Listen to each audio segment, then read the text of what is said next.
Hospitals are where people go to be saved, but the doctors can only patch you up, put you back together. They can't undo the damage. They can't make it so you didn't wake up in the bad place or change the truth to lies.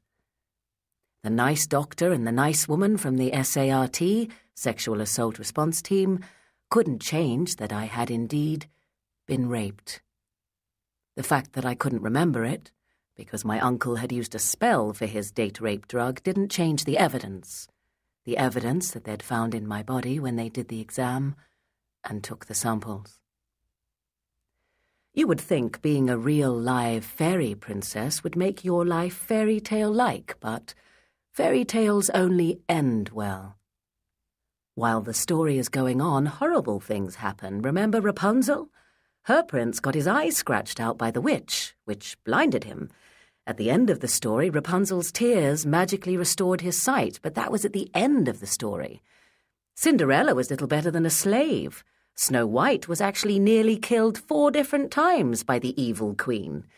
All anyone remembers is the poisoned apple, but don't forget the huntsman or the enchanted girdle and the poisoned comb. Pick any fairy tale that's based on older stories, and the heroine of the piece has a miserable, dangerous, nightmarish time of it. I am Princess Meredith Nicessus, next in line to a high throne of fairy, and I'm in the middle of my story. The happy ever after ending, if it's coming at all, seems a very long way away tonight. I was in a hospital bed, in a nice private room in a very nice hospital. I was in the maternity ward because I was pregnant, but not with my crazy uncle's baby.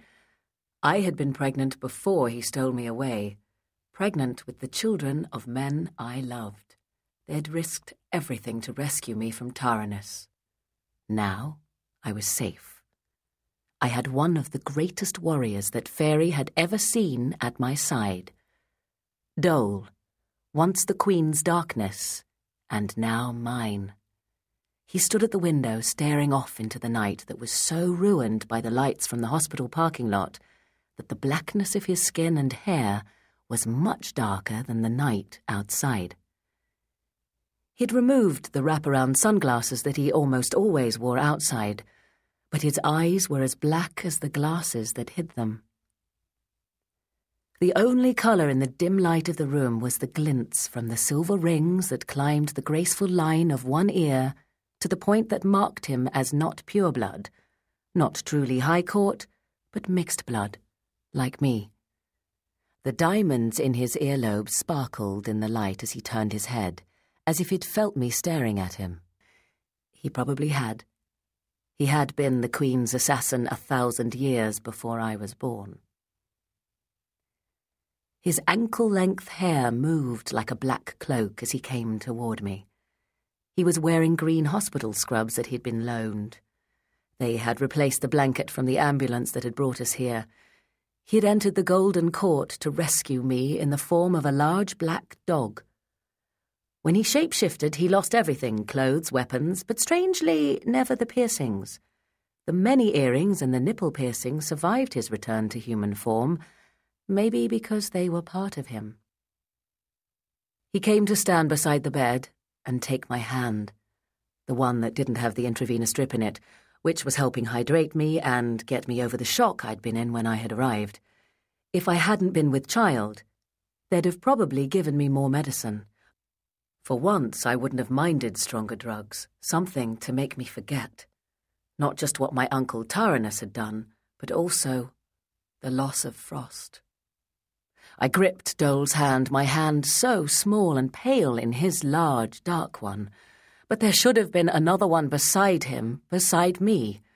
Frost, our killing Frost, was gone. Not dead, exactly, but lost to us. Dole could shapeshift to several forms at will and come back to his true form. Frost had had no ability to shapeshift, but when wild magic had filled the estate where we'd been living in Los Angeles, it had changed him. He had become a white stag and run out the doors that had appeared into a piece of fairy that had never existed before the magic came.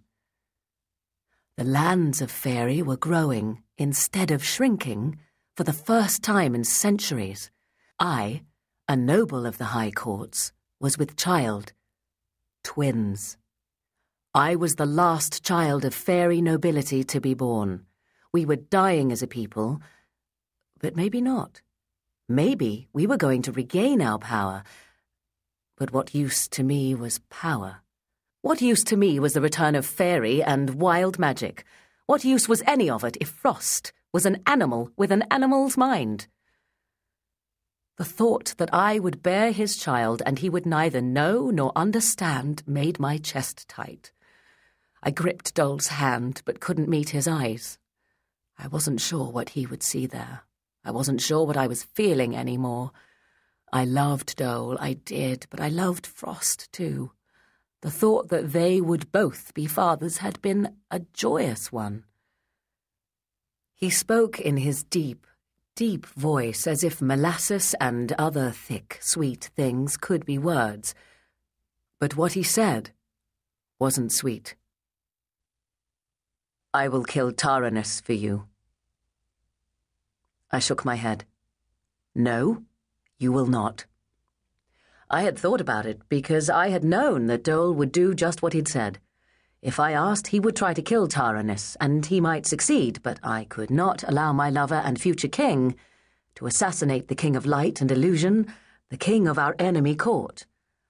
We were not at war, and even those among the Seelie court who thought Taranis was mad or even evil would not be able to overlook an assassination. A duel, maybe, but not an assassination. Dole was within his rights to challenge the king to a duel. I'd thought about that too. I'd half liked that idea, but I'd seen what Taranis could do with his hand of power. His hand of light could char flesh, and had nearly killed Dole once before. I had let go of any thought of vengeance at Dole's hand when I weighed it against the thought of losing him too. I am the captain of your guard, and I could avenge my honor and yours for that reason alone. You mean a duel? I said. Yes. He does not deserve a chance to defend himself, but if I assassinate him, it will be war between the courts, and we cannot afford that. No, I said, we can't. I looked up at him then.